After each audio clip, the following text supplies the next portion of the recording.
मुंबई का एक अस्पताल था जहां पर 14 वर्षीय नाबालिग बच्ची का इलाज चल रहा था। उस बच्ची का जहां इलाज चल रहा था, वहां पर काम करने वाले सारे कर्मचारी महिलाएं थी, जैसे कि महिला डॉक्टर, महिला नर्स, यहाँ तक कि सफाई कर्मचारी भी महिला, उसकी काउंसलिंग करने के लिए जो अधिकारी थी वो भी महिला, यहाँ तक कि पुलिस कर्मचारी भी महिला। एक तरह से कहा जा सकता है कि जो वो कमरा था जिसमें उस बच्ची को रखा गया था, उस कमरे में सिर्फ महिलाओं का ही जाना मान्य था। पुरुषों की एंट्री उस कमरे के अंदर बंद कर दी गई थी, क्योंकि वो जो बच्ची थी वो पुरुषों का नाम सुनकर ही घबरा रही थी। पुरुष नाम से ही वो थर-थर कांपने लगती थी और उसको देख करके ऐसा लगता था कि वो बहुत ज़्यादा सहमी हुई है, घबराई हुई है। पुरुष नाम से ही उसे घबराहट हो रही थी। पुरुष जाति का नाम सुनते ही, जैसे ही वो पुरुष का नाम सुनती थी, पुरुष को देख लेती थी, पुरुष के बारे में सोचती थी, तो वो थर-थर कांपने लग जाती थी। नमस्कार, मैं ज्योति गौड़ और आज की सच्ची घटना है महाराष्ट्र के पुणे की। महाराष्ट्र के पुणे में एक गरीब परिवार रहा करता था। उनकी एक नाबालिग बच्ची थी 14 वर्ष की। उनके माता पिता बहुत गरीब थे और एक आम सी जिंदगी जी रहे थे। एक नर्सरी में वो लोग कार्य किया करते थे। वो अपनी बच्ची को उसी से पढ़ाते लिखाते थे। 14 वर्ष उस बच्ची की उम्र रही होगी। एक दिन उसका एक मित्र होता है जिसकी उम्र तकरीबन 19 वर्ष होती है। वो उस बच्ची को बहला फुसलाकर पुणे रेलवे स्टेशन पर बुलाता है। वो बच्ची, कहते हैं बचपना होता है, नाबालिग होती है, सोच समझ इतनी नहीं होती। वो बच्ची रेलवे स्टेशन पर उससे मिलने के लिए पहुंच जाती है। बात 31 अगस्त 2021 की रही होगी।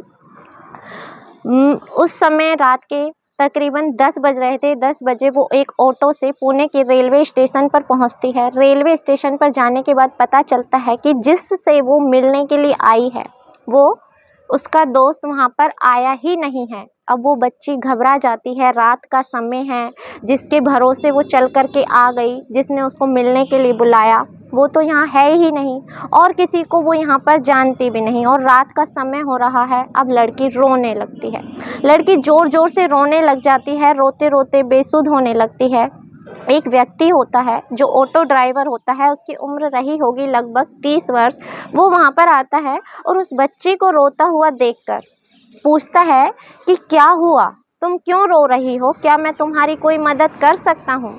अब बच्ची को उस समय एक सहारे की ज़रूरत थी। बच्ची जो घबराई हुई थी, उसे लगा कि कोई तो है, शायद हो सकता है ये व्यक्ति उसकी मदद करे। वो भी उसे अपना सारा किस्सा सुना देती है। कहती है कि मैं ऐसे ऐसे अपने एक दोस्त से मिलने के लिए आई थी और वो आया नहीं। अब मैं इस बात से घबरा रही हूँ कि मैं क्या करूँ और कहाँ जाऊँ। अब वो व्यक्ति वहाँ से चला जाता है और तकरीबन 10-15 मिनट के बाद वो वापस वहीं पर आता है जहाँ वो बच्ची खड़ी होती है। वो आकर के उस बच्चे से कहता है कि तुम जिस मित्र को ढूंढ रही हो, तुम्हारा दोस्त तो रेलवे स्टेशन के बाहर खड़ा हुआ है और वो शर्मिंदा है कि मैं वक्त पे नहीं आ पाया, इस कारण वो तुम्हें बाहर बुला रहा है। अब बच्ची थोड़ा संभलती है और वो सोचती है कि शायद ये सही कह रहा होगा और इस कारण से वो उसके साथ चलने के लिए तैयार हो जाती है। वो बहुत ज़्यादा घबराई हुई होती है। वो अपना फ़ोन भी लाना भूल चुकी होती है, यहाँ तक कि पानी की बोतल भी वो अपने साथ नहीं लाती। उसका गला सूख रहा होता है रो रो कर। तो वो व्यक्ति उसे पानी देता है, कहता है कि तुम चुप हो जाओ और पानी पी लो। वो चलते चलते पानी पी लेती है। पानी पीते पीते रेलवे स्टेशन के बाहर तक ही पहुँचे होते हैं कि अचानक उस लड़की को चक्कर आने लगते हैं और लड़की की आंखों के आगे अंधेरा छा जाता है और लड़की बेसुध हो जाती है। लेकिन तब तक वो ऑटो में पहुँच चुके थे। वो व्यक्ति उसे ऑटो में बिठाता है और ऑटो में बिठाकर जंगल की तरफ ले जाता है। जंगल में ले जा कर के वो उसके साथ बलात्कार करता है। बलात्कार करने के बाद वो अपने ही एक दोस्त को फ़ोन करता है और उस लड़की के बारे में बताता है। उसका दोस्त उसके पास मिलने आता है और वो अपने दोस्त को उस लड़की को सौंप देता है। वो दोस्त जो होता है वो भी उसके साथ बलात्कार करता है और अपने और 3 दोस्तों को फ़ोन करता है। वो 3 दोस्त आकर के उसे एक छोटा-सा एक होटल होता है वहाँ ले जाते हैं और ले जा कर के रखते हैं, जहाँ पर पहले से ही और 8-10 लोग मौजूद होते हैं। मौजूद होने के बाद अब बात रही होगी तकरीबन रात के 31 अगस्त 2021 का ये वाक़या है और रात को 10 बजे के बाद घटना होते-होते अब तकरीबन बज गए थे 12। 12 बजे का ये वाक़या रहा होगा। 12 बजे उसे एक होटल में लेकर जाया जाता है। होटल में बहुत सारे लड़के पहले से मौजूद होते हैं और उस लड़की के साथ उसके शरीर से एक-एक कपड़ा उतार दिया जाता है और उसकी फ़ोटो बनाई जाती है, वीडियो बनाई जाती है। लड़की शर्माती है, अपने तन को ढकने के लिए कपड़े मांग रही होती है, लेकिन किसी को उस पर दया नहीं आती। लोग बारी-बारी से उसके साथ बलात्कार कर रहे होते हैं।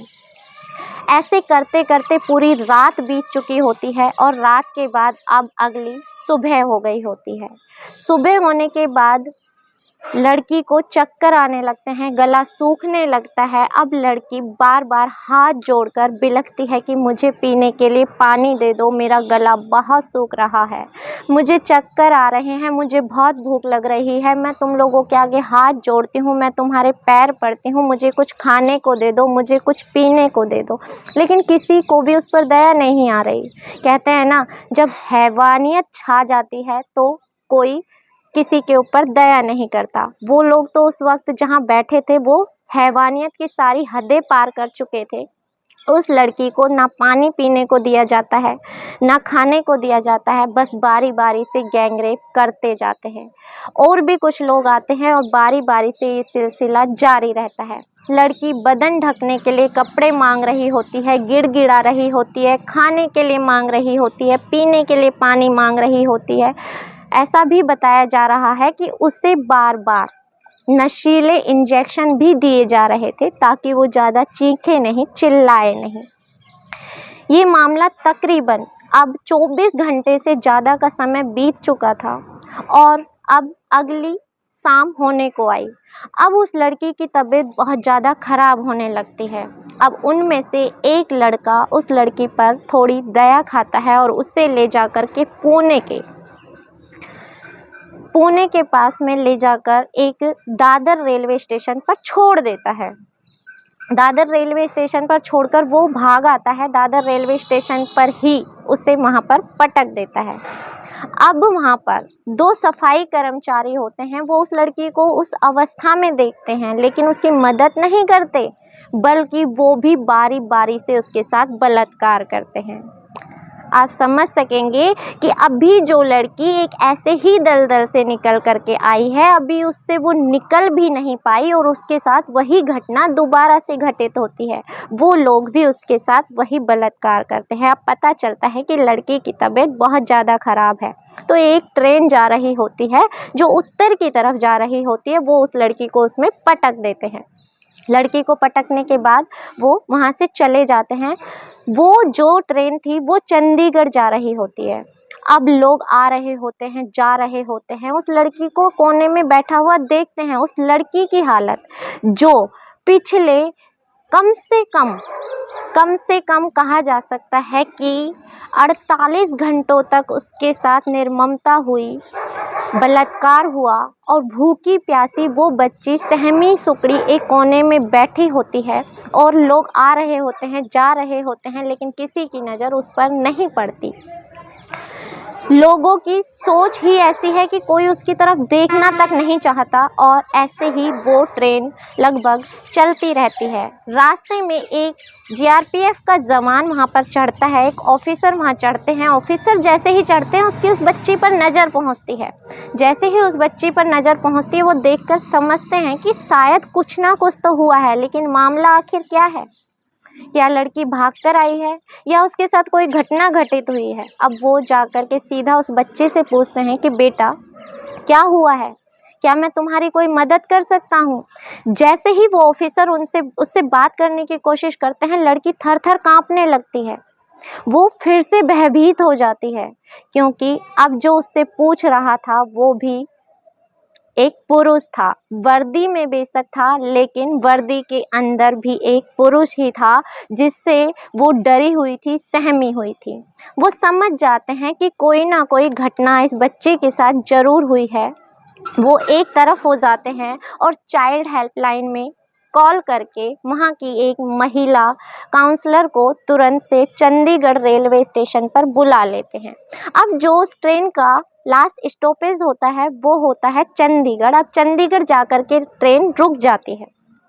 ट्रेन के रुकने के बाद अब ट्रेन कहीं आगे तो जाएगी नहीं, तो बच्ची क्या करे? वो बच्ची उसमें से उतरती है, उतरकर एक कोने में जाकर बैठ जाती है और घबराई हुई रोने लगती है।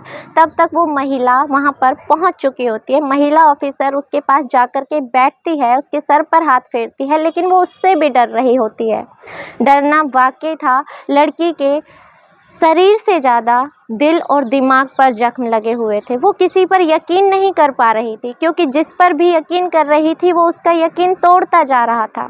मगर वो माँ की तरह उसे दुलारती है, पुचकारती है, थोड़ा समझाती है, पानी पिलाती है, खाना खिलाती है और कुछ ही समय में उस बच्ची का दिल जीत लेती है। अब जो हुआ उसे सुनकर उस जीआरपीएफ के ऑफिसर और उस महिला काउंसलर दोनों के रोंगटे खड़े हो गए। घटना ही कुछ ऐसी थी। वो लड़की बताना शुरू करती है कि कैसे कैसे वो पुणे रेलवे स्टेशन पर अपने मित्र के साथ पहुंची, कैसे एक ऑटो ड्राइवर ने उसके साथ किया, कैसे उसे पूरी रात वहां रखा गया, नशे के इंजेक्शन दिए गए। सारी घटना का वाकया वो लड़की उस ऑफिसर को सुना देती है। अब दोनों की आंखों से आंसू थम नहीं रहे थे। ऑफिसर खड़ा खड़ा एक कोने में रो रहा होता है और वो महिला ऑफिसर वहीं पर बैठी बैठी रो रही होती है। लेकिन अब मामला समझना ये था कि अब क्या किया जाए। वहीं उसके जो माता पिता होते हैं, जो ज़्यादा पढ़े लिखे नहीं होते, वो क्या करते? बच्ची 24 घंटे से ज़्यादा का समय हो गया था गायब थी। वो बनवाड़ी थाना पुलिस थाना स्टेशन में जाकर के उसकी रिपोर्ट गुमशुदगी की दर्ज कराते हैं। अब चंडीगढ़ पुलिस पता करती है कि बनवाड़ी थाने में कोई रिपोर्ट दर्ज कराई गई है क्या, तो वहाँ पर एक गुमशुदगी की रिपोर्ट होती है उस बच्चे की। अब पुलिस तुरंत कार्रवाई में लग जाती है। पुलिस जरा भी ढील नहीं करती है। तुरंत से हवाई मार्ग के द्वारा उस बच्ची को मुंबई लाया जाता है और मुंबई के अस्पताल में भर्ती करा दिया जाता है। अभी भी उस लड़की की हालत बहुत ज़्यादा ख़राब थी और उसका इलाज सारी महिला डॉक्टर, महिला नर्स, यहाँ तक कि उस कमरे में किसी भी पुरुष को जाने नहीं दिया जा रहा था। उसका इलाज वहाँ पर शुरू हो जाता है। उसका इलाज के दौरान किसी भी पुरुष को उसके आसपास जाने तक नहीं दिया जाता। यहाँ तक कि जब उसके पिता उस लड़की से मिलने की कोशिश करते हैं तो वो अपने पिता के नाम से भी डर जाती है और वो अपने पिता से भी मिलना नहीं चाहती।